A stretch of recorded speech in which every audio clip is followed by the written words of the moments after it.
Back to our channel Ashwin and ആദീസ് world. അപ്പം നമ്മൾ ഇന്നാണെങ്കിൽ ചൂണ്ടയിടാൻ പോവാണേ. അപ്പോൾ വേണ്ട നമ്മുടെ ചൂണ്ടയിടുന്ന ആൾ വേണ്ട അദ്വൈതാണേ. അപ്പോൾ നമ്മളിത് നമ്മളിത് നല്ലൊരു മത്തിയാണോ മത്തിയുടെ തല, ചൂടയുടെ തലയും മത്തിയുടെ തലയും നമ്മൾ എടുത്തിട്ടുണ്ടേ. അപ്പോൾ നമ്മൾ ഇന്ന് മീൻ അത് തന്നെ അത്രേ ഉള്ളൂ. നമുക്ക് ആമയെ പിടിച്ച് ഫ്രൈ ചെയ്ത് കഴിക്കും. പിന്നെ നമ്മൾ മീൻ പിടിക്കണം. നമുക്ക് അടുത്ത് കുളമുണ്ട്, കണ്ടമുണ്ട്.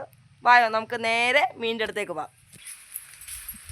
അപ്പോൾ ഗൈസ് ദേ നമ്മൾ മീൻ പിടിക്കുന്ന കുളത്തിലേക്ക് പൊയ്ക്കൊണ്ടിരിക്കുകയാണേ.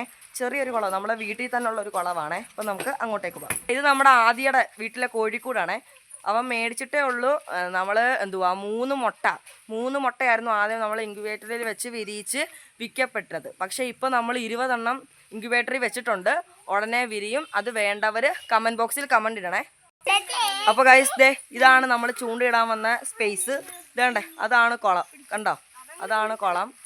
ഇച്ചിരി വലിയ കുളമാണ്. പിന്നെ അതുകൊണ്ട് അപ്പുറത്തോട്ട് മാറിയൊരു കുളമുണ്ട്, അത് നമുക്ക് കാണാൻ പറ്റും. ഇതേണ്ടേ അവന്മാർ ചൂണ്ട കൊരുത്തോണ്ടിരിക്കുകയാണ്. അപ്പം നമ്മൾ വലുതായിട്ട് അങ്ങനെയൊന്നും ചൂണ്ടയിടാൻ പോയിട്ടില്ലെങ്കിലും നമുക്ക് അത്യാവശ്യം മീനൊക്കെ കിട്ടിയിട്ടുണ്ട്. ഇതപ്പം നമ്മുടെ വീടിനടുത്തുള്ള ഒരു കുളം തന്നെ കേട്ടോ. അപ്പോൾ ദേ നമ്മുടെ ആദ്യം ചൂണ്ട കൊരുത്തോണ്ടിരിക്കുകയാണ്. എല്ലാവരും ഒരു ഹായ് കൊടുത്തേ.